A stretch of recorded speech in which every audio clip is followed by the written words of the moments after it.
Claudia Lobato, que bueno, generalmente comparte con nosotros su análisis, su mirada desde la perspectiva del análisis político, ¿no? Sobre lo que está pasando en la política nacional, lo que está pasando en la Argentina, lo que está sucediendo con las políticas de este gobierno que, bueno, para algunos son la salvación y para otros son la muerte. No sé, creo que para más la muerte que la salvación, pero bueno, vamos a ver qué pasa. Claudia, ¿cómo estás? Buen día, bienvenida.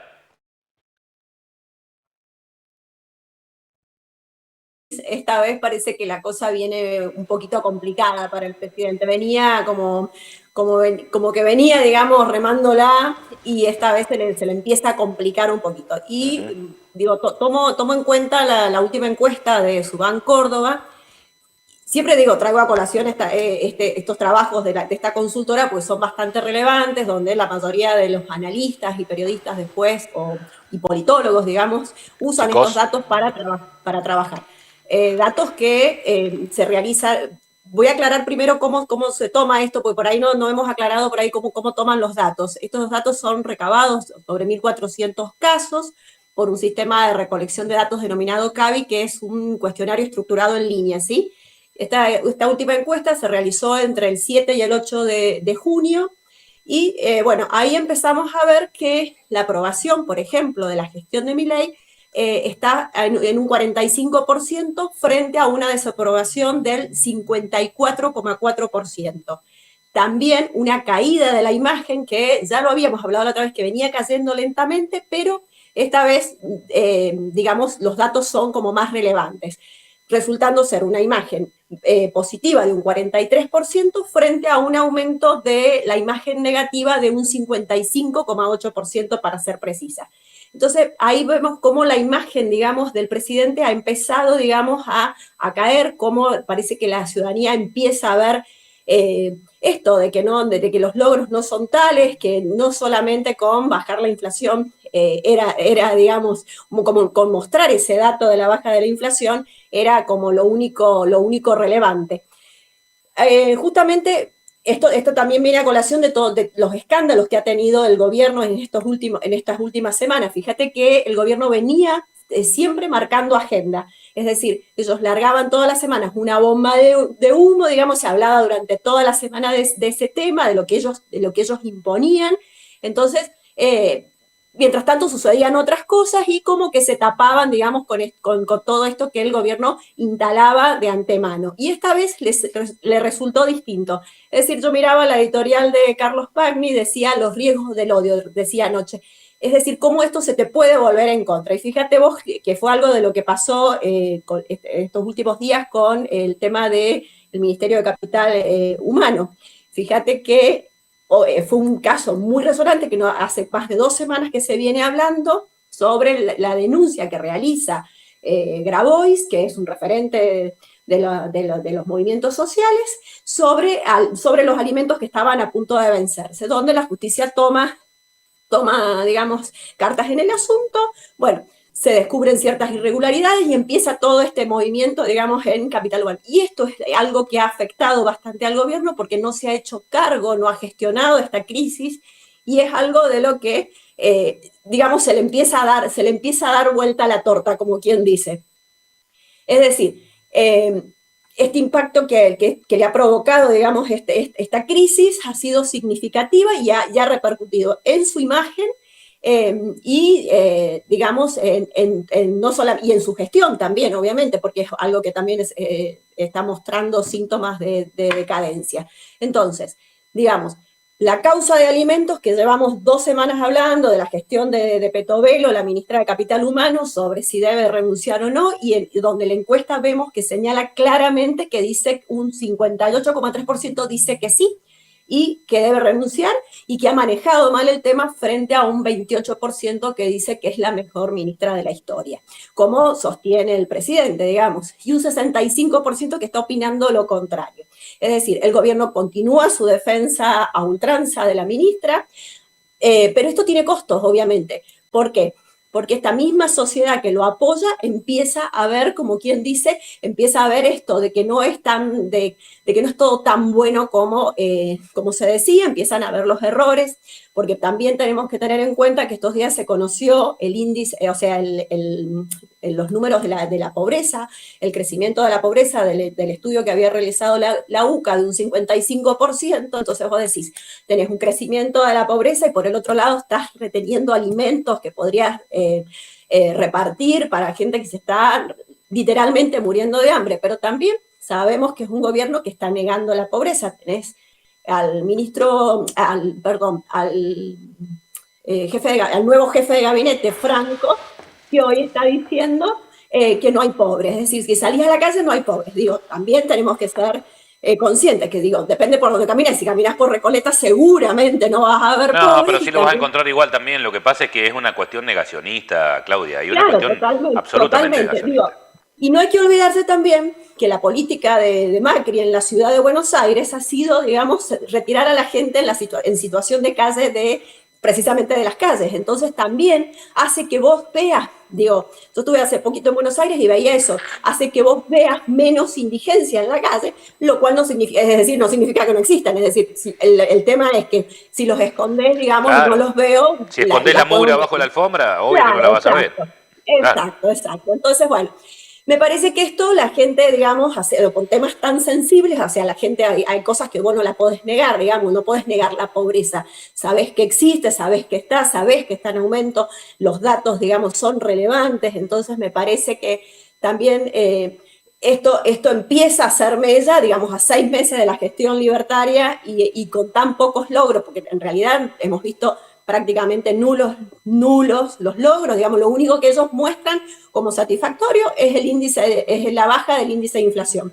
Pero a costa no, de y el qué? superávit, ¿a costa de qué? Claro, o sea, ¿a costa de qué? Digamos. Obvio. Hoy veía que los datos estadísticos, por ejemplo, de la Secretaría de Empleo señala una pérdida de 125.000 puestos de trabajo. Es decir, esto es claramente un número totalmente negativo, que no lo podés esconder, porque esto más allá del número que uno puede decir, puede negarlo, puede cuestionarlo todo, pero después sabes que estos 27.000 puestos de trabajo son familias que no van a poder comprar, que digamos que paran la rueda del consumo, o sea, es una realidad. Después, digo, tenés un conflicto universitario no resuelto, que continúan los paros en las universidades. Miraba que la caída del consumo, por ejemplo, en la carne y la leche, dos cosas muy sensibles, tenés 6% de la caída en la carne y un 17,6% de la leche. Licuación de las jubilaciones, dice, la caída real es del 17,5%, después tenés caída del poder adquisitivo, que tenés caída del salario registrado en un 25% considerando la inflación, y una caída del salario mínimo considerando la inflación de un 29%. Es decir, tenés una clase media que está cayendo en la pobreza, es decir, nuevos pobres que no son los estructurales, no es la pobreza estructural, que el informe de la UCA está señalado que es una pobreza que venía, digamos, que viene en el tiempo, pero que esta gestión libertaria, digamos, ha acrecentado en el primer trimestre de su gobierno. Entonces digo, tenés datos fehacientes, hay datos reales.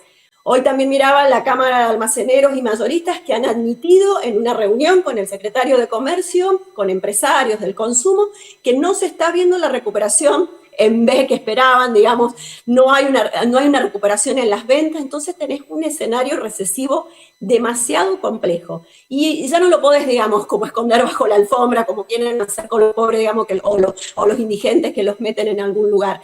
Esto es una realidad y es una realidad de todos los días y que nosotros la comprobamos, digamos. Ahora tenés los tarifazos, entonces digo, tenés una serie de situaciones muy marcadas que a 6 meses del gobierno, un gobierno que ha decidido viajar por el mundo, porque hoy de nuevo se va, creo que mañana, se va de nuevo de viaje al G7, y así sucesivamente. Entonces, digo, tampoco ha logrado nada en el Congreso. Fíjate que el Congreso se ha cansado, digamos, de esto, de que, como decía Pagni, se ha cansado de gestionar el odio, de maltratarlos. ¿Y qué hicieron los otros días? Se juntaron entre todos, digamos, entre peronistas y radicales y todo eso, y votaron en contra digamos, de lo que el gobierno quiere, una reforma jubilatoria, ¿no es cierto? Entonces también, digamos, vos fíjate cómo muchos ya, digamos, está empezando digamos, a beber de su propio veneno, digamos. Lo que está generando se le está volviendo en contra claramente. Hasta hace un tiempo, digamos, marcaban agenda, pero hoy, digamos, la torta se le dio vuelta. Hasta hace un tiempo, él los insultaba a los del Congreso, parecía que el Congreso estaba como dormido, todo el mundo los acusaba de todo, y resulta de que hoy se le empiezan a poner firme.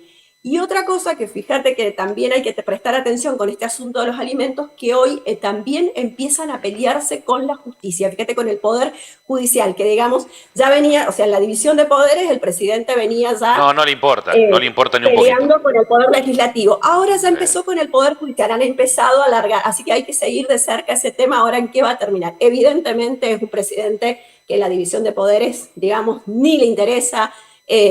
nada, y yo creo que ni siquiera le interesa la gestión, o sea, no entiendo bien cuál es su... cuesta mucho seguirlo, digamos, qué es a dónde quiere llegar, digamos, porque vos fíjate que no ha logrado... no tiene ningún éxito político hasta el momento. Digamos, lo único que tiene, que como siempre remarcamos, es un DNU vigente, pero hay que ver si lo van a... O sea, vigente, pero tenés que en senadores, digamos, en senadores lo rechazaron, entonces habría que ver en diputados si los continúa maltratando, si no van a tener los números para digamos, voltear ese DNU, que sería, bueno, sería, creo, lo que correspondería, pero bueno, también vemos que el presidente tampoco hace nada para generar consensos y alianzas y nada por el estilo, al contrario. Todo el tiempo está rompiendo todo lo que más puede. Rompo, sí. Claro, sí, como dijo, soy un topo que quiere destruir al Estado, digo, pero no solamente al Estado, si vos ves, está rompiendo las relaciones internacionales, todo. Ahora, próximo tenemos los vencimientos de la deuda con China y sabemos la situación con China, digamos, la situación diplomática, digo, entonces, ¿querés que vengan inversores extranjeros? Y es decir, estás generando con esta famosa ley RIGI que ya hemos hablado, querés que inversiones extranjeras, pero a la misma vez, digo, te estás peleando con todos los estados. Entonces, no sé quién podría venir a invertir y decir, bueno, voy a invertir tranquilo. Si vemos que el país, digamos, está, no sé, como en cualquier momento vuela por el aire, porque según mi ley, lo que quiere es romperlo. Ay, Dios mío. Bueno, habrá que ver hasta cuándo aguantamos, hasta cuándo aguanta esto. Digo, acá, imagino que en todos lados igual, ¿no? Pero acá ya se anunció formalmente que la boleta de luz de junio vendrá con un 250% de aumento. El presidente tiene en su escritorio el decreto para suprimir la zona fría. Cae Mendoza, cae San Luis, caen tantas provincias. Bueno, exacto. No sé a dónde vamos a parar, sinceramente no sé cuál es el objetivo, tal vez sea lo que dijo la Nata, ¿no? A lo mejor quiere un país donde el 80% de la gente es pobre, indigente, y el 20% clase más o menos media o media alta, y nada más, con un país sin déficit, un país con números positivos desde la macroeconomía, pero absolutamente destruido desde la microeconomía, ¿no? A lo mejor es eso lo que quiere. Tal cual. Sí, yo creo que evidentemente... Ya, no sé si una clase media, creo que ya directamente lo que quiere es solamente una clase, digamos, que serían los elegidos, que serían una clase alta nada más, y después tapar, como, digamos, invisibilizar la pobreza. Obviamente que si son ellos nada más los que quedan arriba, digamos, olvídate que el resto vamos a tener voz y voto, y sobre todo en un país que va contra la división de poderes y contra digamos, contra todo lo republicano, contra los periodistas. Vos fíjate que nadie, o sea, hoy no podés decir nada. No, o sea, no. La agresión que hay en las redes Sí. frente a las personas, frente a periodistas o, digamos, o quien se le oponga, es un ensañamiento. Por eso digo, me parece que era muy buena la reflexión esta, digo, de los peligros del odio, digamos, porque después esto se te vuelve en contra. El tema es que, digamos, lleva un tiempo también esta cosa, porque me parece que ha costado mucho entender de que este gobierno, digamos, prácticamente, digamos, como se decía en su momento que decía el kirchnerismo, va por todo. Bueno, este gobierno creo que va por todo y mucho más de lo que pensamos. Totalmente. Bueno, Claudia, excelente la charla y el análisis. Me alegro de estar de nuevo en contacto con vos. Gracias, Mando un saludo grande por allá que vaya todo lindo. Bueno. Un abrazo grande, y gracias, si Dios quiere, Gracias. nos encontramos la semana que viene. Un abrazo. Chao, Gracias, chao. Claudia. Hasta luego. Chao. Ahí estábamos con Hasta Claudia luego. Lobato, charlando con ella un poquito sobre la